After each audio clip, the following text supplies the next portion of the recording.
pemimpin adalah memberikan hasil.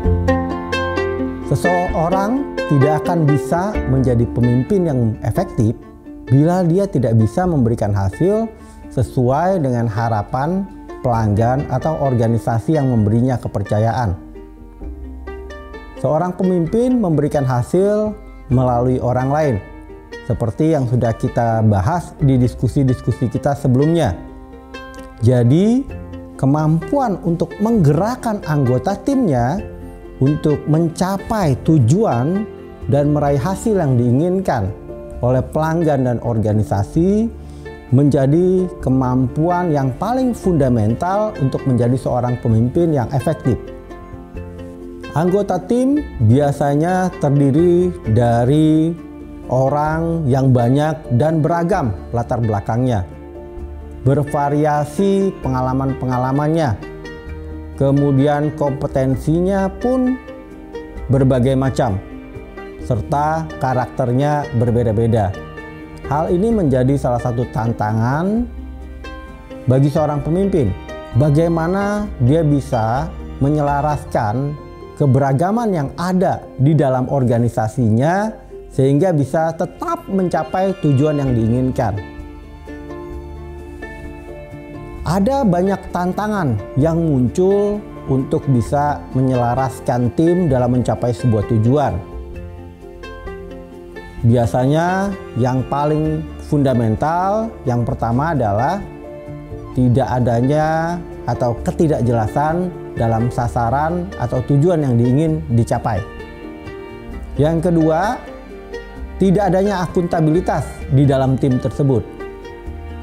Yang ketiga, mungkin komitmen yang rendah. Yang keempat, perbedaan pendapat atau konflik-konflik yang tidak konstruktif. Dan yang kelima, tidak adanya trust atau kepercayaan baik dari anggota tim kepada pemimpinnya ataupun antar anggota tim tersebut. Lantas, apa saja langkah yang perlu diperhatikan seorang pemimpin ketika hendak memimpin tim?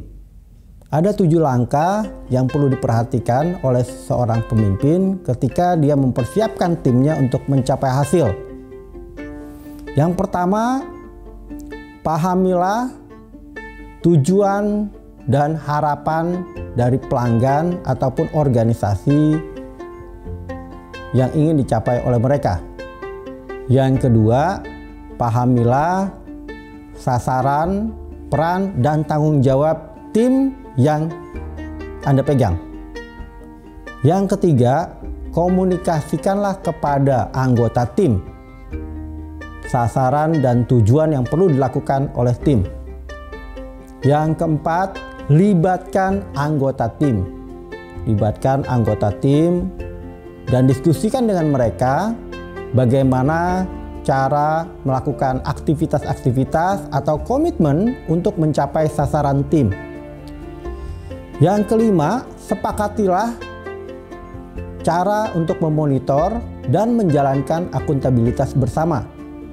Yang keenam, manfaatkanlah akuntabilitas session tadi untuk sebagai sarana pembelajaran di dalam tim. Berikan umpan balik kepada anggota tim dan berikan penghargaan kepada tim Anda. Dan yang terakhir, rayakanlah keberhasilan-keberhasilan yang dicapai oleh tim. Mari kita bahas langkah-langkah yang dibutuhkan untuk mencapai tim dengan kinerja yang tinggi tersebut. Memahami tujuan dan harapan pelanggan atau organisasi. Unit atau tim yang kita pimpin memiliki sasaran untuk membantu pelanggan maupun organisasi mencapai tujuan mereka. Oleh karena itu, kita perlu memahami tujuan pelanggan atau organisasi. Tujuan pelanggan bisa berupa mendapatkan harga yang lebih kompetitif, layanan yang cepat, produk yang berkualitas, ataupun pengalaman yang menyenangkan. Sedangkan tujuan organisasi bisa berupa mencapai profit yang lebih tinggi, market share yang lebih besar, turnover pekerja yang rendah, ataupun biaya produksi yang efisien. Memahami sasaran, peran, dan tanggung jawab tim. Setelah kita memahami tujuan pelanggan ataupun organisasi, kita perlu memahami sasaran penting yang menjadi tugas dan tanggung jawab tim kita. Sasaran sebuah tim bisa berupa menurunkan biaya produksi, meningkatkan penjualan, meningkatkan kepuasan pelanggan, ataupun mempercepat proses kerja. Pada saat merumuskan sasaran tim, tentukan garis akhir yang ingin dicapai atau finish line-nya dan kapan kita ingin hal tersebut tercapai. Dua langkah yang pertama ini akan membantu kita saat nanti mengkomunikasikan kepada anggota tim. Bila kita tidak memahami dua langkah di atas, maka kemungkinan yang terjadi adalah pemimpin bisa menjadi otoriter ketika mengkomunikasikan kepada anggota tim. Dia bisa mungkin menggunakan bahasa seperti ini. Kamu mau panjang atau mau pendek? Masih mau kerja di sini nggak? Emang udah siap buat update CV kamu? Atau bisa juga merasa menjadi korban, sehingga kemudian dia akan mengkomunikasikannya kepada anggota timnya seperti ini. Gak tahu tuh, bikin repot aja nih perubahan ini. Ya gitu deh, ganti pemimpin, ganti kebijakan. Biasa, asal seret, terus rapat deh kita. Nah, jadi seseorang pemimpin perlu benar-benar memahami tujuan dari pelanggan dan organisasi mereka, serta bagaimana kontribusi tim membantu tercapainya tujuan pelanggan ataupun organisasi mereka. Mengkomunikasikan kepada anggota tim. Sampaikan pada anggota tim sasaran penting yang harus dicapai oleh tim. Ini penting sebelum nanti kita melakukan pendelegasian. Bila kita tidak menyampaikan sasaran tim, maka anggota tim kita akan cenderung memikirkan KPI pribadinya saja. Jelaskan juga rambu-rambu yang tidak boleh dilanggar dalam mencapai sasaran tim tadi. Misalnya deadline-nya, atau service level agreement yang ingin dicapai, ataupun ketentuan-ketentuan dan aturan-aturan lainnya. Sampaikan sespesifik mungkin. Di sini adalah tempat pemimpin untuk memberikan arahan dan perhatian pada hal-hal yang detail. Libatkanlah anggota tim untuk membahas bagaimana cara mencapai sasaran tim. Di bagian ini, pemimpin perlu berhati-hati untuk tidak terjebak dalam melakukan micromanaging.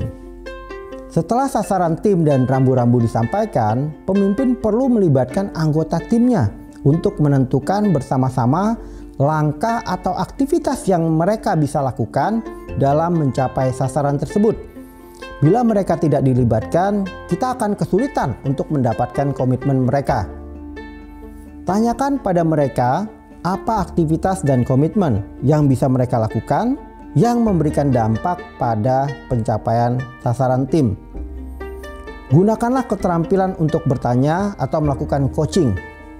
Ingat pesan Steve Jobs yang menyebutkan, buat apa kita merekrut orang-orang pintar dan memiliki kualifikasi yang tinggi kalau ternyata kita masih perlu mendiktekan cara kerja kepada mereka.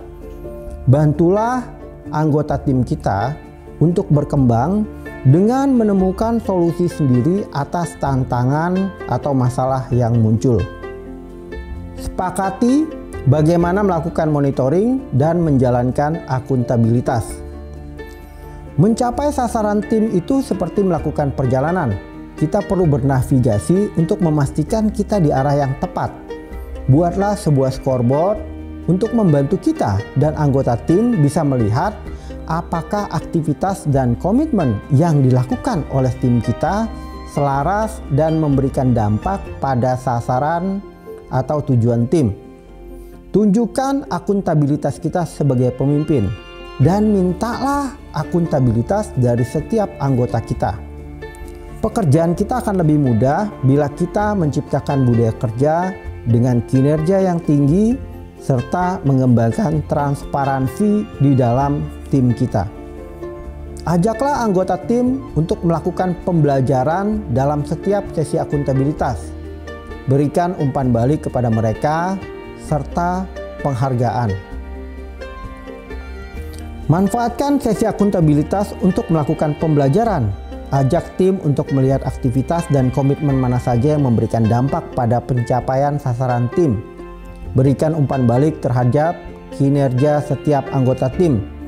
Tantanglah anggota tim untuk mencari aktivitas ataupun komitmen lain yang bisa memberikan dampak lebih besar. Fokuslah pada tindakan yang bisa dilakukan, bukan pada masalah. Dan berikan penghargaan pada anggota tim yang memberikan dampak pada pencapaian sasaran-sasaran penting tim. Dan langkah yang terakhir, merayakan keberhasilan bersama dengan tim Anda. Ciptakan suasana kerja yang nyaman dan menyenangkan. Rayakan prestasi-prestasi atau pencapaian-pencapaian kecil yang telah dilakukan oleh tim Anda. Anda bisa mengajak tim untuk makan siang bersama, menikmati kopi kekinian, mengorder pizza, ataupun melakukan kegiatan-kegiatan lain yang akan menciptakan atmosfer yang menyenangkan dalam kerja. Sehingga anggota tim bisa merasakan suasana yang hangat dan menyenangkan di dalam tim mereka. Itulah 7 langkah yang perlu diperhatikan untuk kita menciptakan tim dengan kinerja yang tinggi. Selamat menciptakan tim dengan kinerja yang tinggi.